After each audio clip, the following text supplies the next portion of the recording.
से यह खबर मिल रही है एसडीपीओ ऑफिस में एसी का मामला। देखिए, एसी खोलने के लिए पहुंचे 3 लोग। लाल रंग की थार से ये लोग पहुंचे। निलंबित एसडीपीओ ने लगवाई थी एसी। गौतम कुमार पर भ्रष्टाचार के कई गंभीर आरोप लगे हैं। अपने पैसों से एसी लगाने का दावा है। पुलिस ने तीनों को हिरासत में ले लिया है। अब देखिए, यहां पर दरअसल निलंबित एसडीपीओ से जुड़ा हुआ ये मामला है, जहां पर बताया यह जा रहा है एसडीपीओ ऑफिस में एसी खोलने के लिए 3 लोग पहुंचे, वो भी थार से। गौतम कुमार पर भ्रष्टाचार के आरोप लगे हुए हैं और गौतम कुमार से जुड़ी ये खबर है, जहां पर खबर ये मिल रही है कि अपने पैसों से एसी लगवाई गई थी। और इस तस्वीर में जो आप ये लाल थार देख रहे हैं, इसी से 3 लोग एसी हटाने के लिए पहुंचे, यानी कि एसी खोलने के लिए पहुंचे ये 3 लोग। अब पुलिस ने एक्शन लिया है, तीनों लोगों से पूछताछ शुरू की है और तीनों को हिरासत में दरअसल लिया हुआ है। एसडीपीओ से जुड़े हुए ये 3 लोग हैं, तो एसडीपीओ के जो भी करीबी लोग हैं या उनसे जुड़े जो लोग हैं, उन लोगों से पूछताछ की जा रही है, क्योंकि आय से अधिक संपत्ति का मामला है और इस मामले में एसडीपीओ निलंबित किए गए। आशीष सिन्हा हमारे साथ जुड़ चुके हैं ज्यादा जानकारी के लिए। आशीष, ये क्या मामला है जहां पर 3 लोगों को हिरासत में लिया गया है?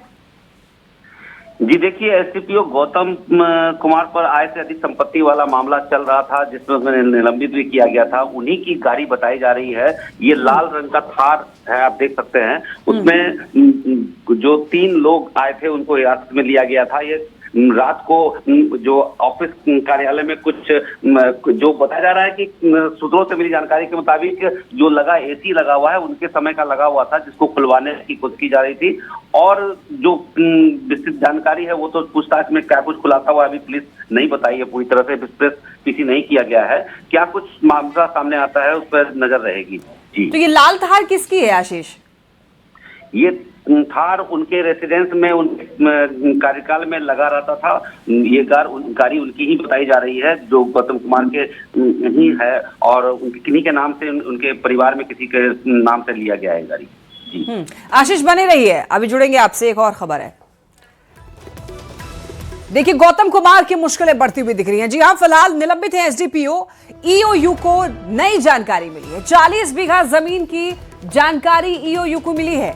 पूर्णिया के डगरुआ में जमीन है। गौतम की 2 नहीं 6 खास महिला मित्र हैं। महिला सिपाही के लिए गौतम ने 2 मंजिला घर बनवाया था। घूमने के लिए लग्जरी गाड़ी भी दी थी। सेंट्रल एजेंसी खास नजर रख रही है। तो यहां पर देखिए, जो गौतम कुमार हैं फिलहाल निलंबित हैं एसडीपीओ। अब इनसे जुड़ी हुई नई जानकारियां निकल करके सामने आ रही हैं। आशीष हमारे साथ बने हुए हैं। आशीष, 40 बीघा जमीन की जानकारी मिल रही है और कुछ महिला मित्र को लेकर के भी खबर है। एक बार पूरी जानकारी दीजिए। जी देखिए, उनके लगातार ईओयू की कार्रवाई शुरू हुई है तो रोज नए खुलासे हो रहे हैं। नया डगरवा पूर्णिया रोड में, किशनगंज पूर्णिया रोड में डगरवा है, जहां पे उनकी पोस्टिंग हुआ करती थी पहले। तो वहां पे जमीन के कुछ कागजात भी मिले हैं और उनके सहित कई जगह पे जमीन के नए जमीन के कागजात और कोई भी काम में इन्वेस्टमेंट, जैसे नेपाल तक उनके तार जुड़े की सूत्रों से मिली जानकारी के मुताबिक नेपाल में भी उनके कुछ जगह है जहां पर इन्वेस्टमेंट को जो कारोबारी है उनके साथ बताया जा रहा है। कई तरह के खुलासे हो रहे हैं। जी, और महिला सिपाही से जुड़ी क्या खबर है कि लग्जरी गाड़ी भी दी गई थी और 2 मंजिला बताया जा रहा है कि मकान भी बनवाया गया था। देखिए, उनके यहाँ जो काम करती थी वो पहले उनका एक मलद्वार है, किशनगंज से सटा हुआ जो पश्चिम बंगाल का इलाका है, वहाँ पे करोड़ों की मकान बना के उनको दिया गया था। और वो लग्जरी गाड़ी थार, एक ब्लैक कलर की थार थी, जिससे वो आया जाया करती थी। और ये जो लाल थार से जो एसी खुलवाने के लिए जो 3 लोग पहुंचे, ये लाल थार भी क्या इनका ही है? ये भी उनका ही थार है, जो उनके रेसिडेंस में अक्सर लगा हुआ देखा जाता था, जो संभवतः उनके किसी परिजन के नाम से है। ठीक है आशीष, नजर बनाए रखिए। फिलहाल आपका बहुत धन्यवाद इन तमाम जानकारियों के लिए। खबर रोहतास से, जहां लूट मामले में आरपीएफ ने बड़ी सफलता हासिल की है। मध्य प्रदेश के सिंगरौली के एक बैंक से लूट कर भाग रहे एक आरोपी को गिरफ्तार कर लिया गया है। देखिए, अपराधी कमलेश कुमार के पास से 15,72,000 रुपए कैश और 61 ग्राम सोना बरामद किया गया। बताया गया कि शुक्रवार को मध्य प्रदेश के सिंगरौली में 5 लुटेरों ने मिलकर बैंक ऑफ महाराष्ट्र को लूटा और अपना हिस्सा लेकर के अपने अपने ठिकाने निकल गए। इन्हीं में से एक अपराधी ट्रेन के जरिए पटना जा रहा था। संदेह के बाद आरपीएफ ने अपराधी को गिरफ्तार किया। गिरफ्तार लुटेरे को मध्य प्रदेश पुलिस के हवाले किया गया। सिंगरौली ट्रेन आ रही थी 133-49 सिंगरौली एक्सप्रेस, जो कि सिंगरौली से खुलकर पटना जाती है। उसमें नवीनगर पोस्ट के आरपीएफ के 2 जवान कांस्टेबल उमाकांत एवं मोहम्मद नाजिम स्क्वाड ड्यूटी में थे। उनको एक व्यक्ति संदिग्ध दिखा। उसका आचरण संदिग्ध देखते हुए उन्होंने आरपीएफ जो प्रभारी हैं इंस्पेक्टर श्री रामविलास जी को खबर किया कि एक संदिग्ध व्यक्ति दिख रहा है ट्रेन में। तो इनके द्वारा उनको बताया गया कि आप उसको जो है अच्छी तरह से उसको टैकल करते हुए आप उसको यहाँ तक लेकर आए। अब हाँ, ये बंटवारा होने के बाद इसके हिस्से आए। अब बाकी लोग चारों बाकी पैसा लेके चले गए। दरभंगा से बड़ी खबर देखिए, उत्पाद विभाग की टीम पर हमला हुआ है। 3 पुलिसकर्मी इस दौरान घायल हो गए हैं। छापेमारी के दौरान हमला किया गया है। एएसआई विनोद कुमार सहित 2 सिपाही के घायल होने की खबर मिल रही है और इनमें एक महिला सिपाही भी शामिल है। देखिए, इस घटना के बाद इलाके में तनाव बना हुआ है, टेंशन का माहौल है। बहेड़ा थाना क्षेत्र का ये मामला है। धरोड़ा दलित टोला में छापेमारी करने के लिए उत्पाद विभाग की टीम गई थी शराब की सूचना मिलने पर, और यहां पर उत्पाद विभाग की टीम के साथ लोगों ने क्या किया है आप देख सकते हैं। यहां पर पुलिस को ही लोगों ने खदेड़ दिया है, पत्थरबाजी की है। इस दौरान पुलिसकर्मी को चोट आई है, पुलिसकर्मी घायल हो गए हैं। एएसआई विनोद कुमार घायल हुए हैं, 2 और सिपाही घायल हुए हैं जिसमें कि एक महिला सिपाही भी थी। तो इस तरह की करतूत आप देख सकते हैं। गैर जिम्मेदाराना अंदाज यहाँ पर लोगों का देखने को मिला है। किस तरीके से यहाँ पर उत्पाद विभाग की जो टीम है उन पर ही हमला कर दिया, लोगों ने मिलकर खदेड़ा है। और ऐसी घटनाएं कई बार देखने को मिलती है जहां पर लोग जो हैं तस्कर को भी छुड़ा लेते हैं, जबकि उत्पाद विभाग को इन लोगों को कोऑपरेट करना चाहिए टीम के साथ, लेकिन यहां पर उल्टा ही माहौल देखने को मिलता है। तो ऐसे में आखिर उत्पाद विभाग के लिए एक बहुत बड़ा चैलेंज हो जाता है इन लोगों से डील करना। देखिए, शराबबंदी एक मुद्दा बिहार में लगातार बना रहता है और इस मामले को लेकर केंद्रीय मंत्री जीतन राम मांझी ने फिर से सवाल उठाए हैं। उन्होंने कहा है कि उनकी शुरुआत से ही ये साफ राय है शराबबंदी को लेकर कि ये नीति गलत नहीं है, लेकिन इसके क्रियान्वयन में गंभीर खामियां हैं। उन्होंने कहा है कि मौजूदा व्यवस्था के कारण गरीब वर्ग को खासा नुकसान उठाना पड़ता है। मांझी ने सुझाव दिया है कि सरकार को इस नीति की समीक्षा करनी चाहिए और इसके लाभ हानि पर विचार करना जरूरी है। उन्होंने ये भी कहा है कि जो कमियां हैं इस कानून में उन्हें दूर करके सही तरीके से लागू किया जाए। डीजी बनने पे 2-4-5 दिन हुआ ही है। ये लोग आपस में विचार करेंगे, कोई भी बात आते आते कैसे उसको करेंगे, समीक्षा करेंगे, देखेंगे, लाभ हानि के बारे में सोचेंगे, सोच करके निर्णय लेंगे। जहाँ तक हमारी बात है, हमारा जो स्टैंड शुरू से है वही स्टैंड आज भी है कि शराबबंदी कोई खराब नहीं है, नीति ठीक है, लेकिन क्रियान्वयन में गड़बड़ी है। और इस वक्त की बड़ी खबर, बीपीएससी की एईडीओ प्रतियोगिता परीक्षा पेपर लीक मामले में अब आर्थिक अपराध इकाई की एंट्री हो गई है। मुंगेर और नालंदा केस की जांच अब ईओयू करेगी। ईओयू ने जांच के लिए एसआईटी का गठन किया। एसपी राजेश कुमार बने एसआईटी हेड। टीम में डीएसपी, 5 इंस्पेक्टर और जवान शामिल हैं। एसटीएफ और साइबर यूनिट की मदद भी ली जाएगी। डिजिटल सबूत जुटाने पर खासतौर पर फोकस होगा। एसआईटी ने जांच का काम शुरू किया है। एडीजी नैयर हसनैन खान खुद मॉनिटरिंग करेंगे। तो देखिए, बीपीएससी की एईडीओ प्रतियोगिता परीक्षा पेपर लीक मामले को लेकर के आर्थिक अपराध इकाई की एंट्री हो चुकी है। इस मामले में मुंगेर और नालंदा केस की जांच अब ईओयू करेगी। तो देखिए, जांच के लिए एसआईटी का गठन किया गया है, जिसमें एसपी राजेश कुमार एसआईटी के हेड बनाए गए हैं। इस टीम में कौन कौन होगा वो मैं आपको बता रही हूँ। डीएसपी होंगे और 5 इंस्पेक्टर हैं, जवान भी इसमें शामिल हैं। एसटीएफ और साइबर यूनिट की मदद भी इसमें ली जाएगी। डिजिटल सबूत जुटाने पर खासतौर पर फोकस होगा। तो जांच की शुरुआत हो चुकी है। एडीजी नैयर हसनैन खान खुद करेंगे इसकी मॉनिटरिंग।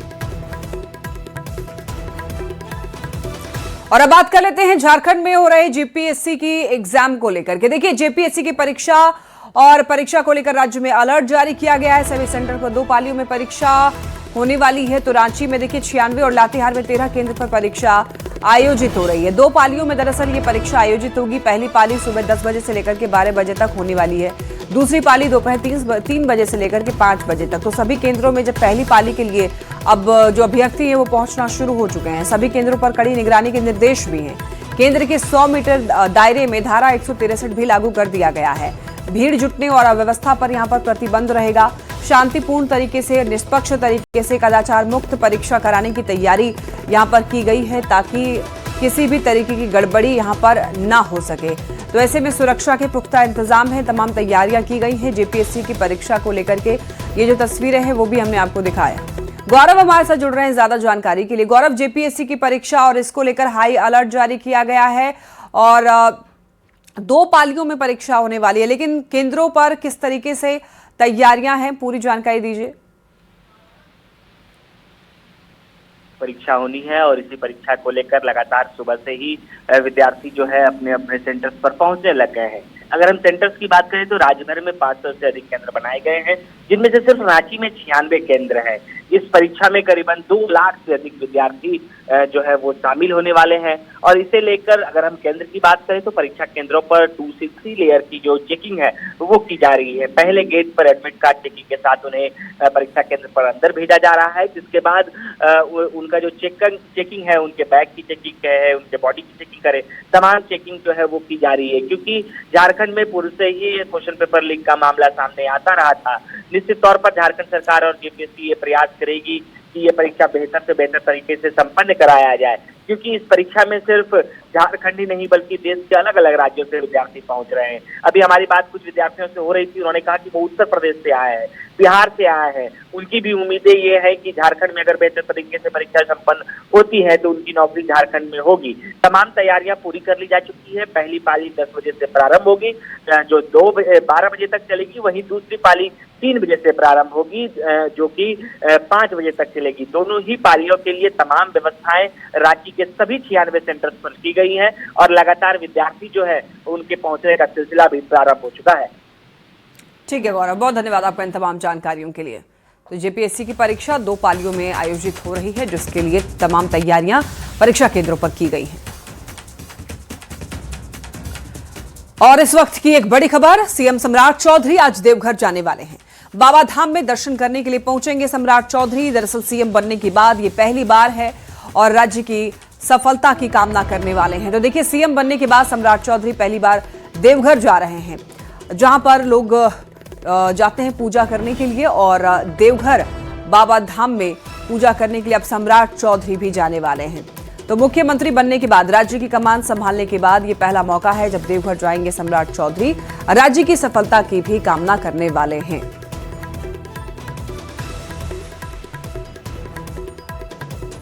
मुंगेर से बड़ी खबर, खनन विभाग की कार्रवाई, अवैध खनन के खिलाफ कार्रवाई।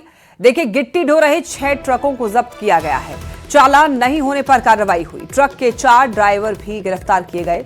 प्रति ट्रक 9 लाख रुपए के हिसाब से कुल 54 लाख रुपए का जुर्माना भी लगाया गया है। तो खनन विभाग की ये सख्त कार्रवाई है और अवैध खनन के खिलाफ कार्रवाई है। गिट्टी ढो रहे 6 ट्रकों को जब्त कर लिया गया है।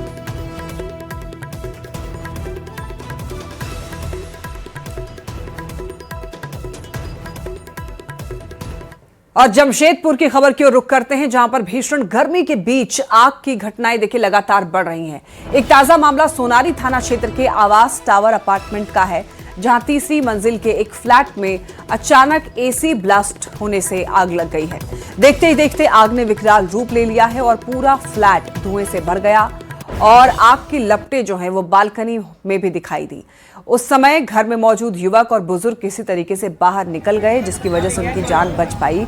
एक बड़ा हादसा होने से टल गया है। फिर सूचना दी गई दमकल विभाग को। दमकल की 2 गाड़ियां मौके पर पहुंची और कड़ी मशक्कत के बाद आग पर काबू पाया जा सका है। ये एक्सक्लूसिव तस्वीर आपको दिखा रहे हैं। देखिए, इस घटना में लाखों की संपत्ति जलकर खाक हो चुकी है और ऐसे में आपको थोड़ा सतर्क रहने की जरूरत है।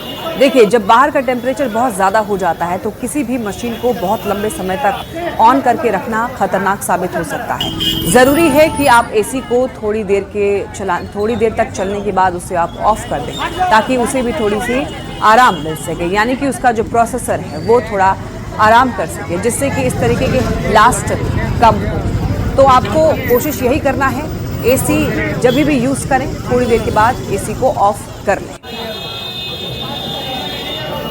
और वो आज बहुत ही तबीयत थोड़ा ख़राब था बोल के वो एसी चला के लेटे हुए थे शाम के टाइम ये थे, और इनके एक भतीजे थे, अचानक बस्ट किया और आग लगने लग गया। तो ये भी डर के मारे नींद टूट गया, तो डर के मारे चौक चिल्लाने लगी, तो फिर हल्ला चिल्ला हो गया, आग जल रहा। फिर बैल्कोनी में बहुत जन दिखने को मिला, आग जल गया। 3/11 में भी दिख रहा था कि वो लोग देखें कि आग जल गया, तो फिर सबको मिल के उनको बाहर निकाला गया। बारंडा इस सब में आग लग गया। घर में कोई था उस समय? नहीं, सब निकल चुके थे, वो ब्लास्ट के आवाज़ हुआ ना, उसी से सब निकल गए थे। तो फिर हम ये पाइप लाए, तो इससे बगल वाला घर से पानी सप्लाई किया, तो बारंडा का आग नहीं बुता है। अभी इन लोग फायर ब्रिगेड वाला कोशिश कर रहे हैं कि पाइप लगा के उनका अंदर वाला बुताने का ट्राई कर रहे हैं। आग में क्या क्या जला है कुछ आपको? नहीं, अंदर जाने का जगह ही नहीं, इतना उसमें धुआं और ये गर्मी है। लगा था बाहर, अंदर डोर में घुसे, फिर वहाँ से देखे पूरा आग फैल रहा था ना, फिर पाइप उप लेकर अगल बगल बाल्टी वाली पानी मारे, फिर विंडो विंडो कर बुताए, फिर अंदर एसी को ब्लास्ट कर गया ना, फिर उस पर मुश्किल था, फिर ब्लास्ट कर गया अचानक में। जला आपको? रूम में पूरा अंदर खराब हो गया, 2 रूम, एक किचन, एक हॉल, पूरा बरंडा रहता है, वो सब पूरा खराब हो गया पूरा। बड़ी खबर बेतिया से, जहां जिला प्रशासन ने निजी स्कूलों में अवैध और मनमानी फीस वसूली को लेकर सख्त रुख अपनाया है। डीएम ने निजी स्कूलों के लिए जरूरी निर्देश जारी किए और ये आदेश कानूनी प्रावधानों के तहत अनुपालन सुनिश्चित करने के उद्देश्य से जारी किया गया है। प्रशासन ने सभी निजी विद्यालयों को निर्देशों का सख्ती से पालन करने की चेतावनी दी है। आदेश का उल्लंघन करने पर कार्रवाई की बात भी कही गई है, लेकिन फिलहाल प्रशासन के इस कदम से जिले के निजी स्कूलों में हलचल तेज हो गई है। और इस संबंध में हम लोगों ने एक आदेश जारी किया है कि सभी प्राइवेट स्कूल्स, उनके जो फीस का, स्कूल के बुक्स का और पोशाकों का जो दर है, तो वो निर्धारित करते हुए एक प्रोमिनेंट जगह पर उसको सर्वसाधारण की जानकारी के लिए डिस्प्ले करेंगे, नोटिस बोर्ड पर डिस्प्ले करेंगे, ताकि उसमें पारदर्शिता रहे। साथ ही ये भी डायरेक्शन दिया गया है कि कोई भी एक दुकान वो स्पेसिफाई नहीं करेंगे कि इसी दुकान से किताबें खरीदी जाएं या इसी दुकान से पोशाक खरीदी जाए। इसका कहीं पर भी अगर उल्लंघन होता है तो वो हमारी जानकारी में अगर आएगा तो संबंधित स्कूल के मैनेजमेंट पर या जो भी दोषी होंगे तो उन पर। रक्सौल में बिहार सरकार के मुख्य सचिव प्रत्यय अमृत की अध्यक्षता में एसएसबी 47वीं वाहिनी मुख्यालय में अधिकारियों के साथ बैठक हुई। सीमा पार से अवैध घुसपैठ को लेकर एक अहम समीक्षा बैठक हुई और इस बैठक में भारत नेपाल सीमा की सुरक्षा, हाल की गतिविधियों और अवैध घुसपैठ के मामलों पर चर्चा हुई। अधिकारियों को दरअसल सीमा पर सतर्कता बढ़ाने और मादक पदार्थों की तस्करी पर कड़ी कार्रवाई के निर्देश दिए गए। रक्सौल में वेस्ट चंपारण, ईस्ट चंपारण और सीतामढ़ी में भी उन्होंने समीक्षा बैठक करी। डिफरेंट मुद्दों को लेकर एक बैठक हुई। जैसे हमारे यहाँ पर रक्सौल में जो मुख्य मुद्दा था वो इंडो नेपाल बॉर्डर के ऊपर जो बीच में जो गतिविधि हुई है उनके ऊपर जांच की गई, उसके बाद उसका डिसीजन हुआ है। हमारा जो रक्सौल एयरपोर्ट है, इसके अधिग्रहण की कार्रवाई के बारे में उन्होंने जाना है और उसके बारे में आगे की कार्रवाई जल्दी पूर्ण करने के लिए। बिहार को विकसित बिहार बनाने के लिए कई कोशिशें की जा रही है। अब इसके लिए रोड मैप भी बना लिया गया है। सम्राट चौधरी के ब्लूप्रिंट में हवाई अड्डा भी शामिल है, जिसमें यह कहा गया है कि हर एयरपोर्ट के पास एरोसिटी बनाया जाएगा।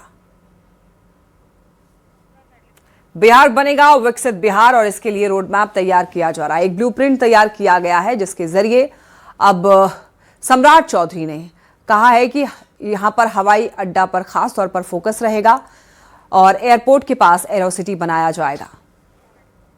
तो बिहार की नई सरकार ने बिहार के विकास का ब्लूप्रिंट तैयार कर लिया है और ऐसा ब्लूप्रिंट है जिसके रास्ते पर आगे चलकर बिहार को विकसित बनाया जा सकता है।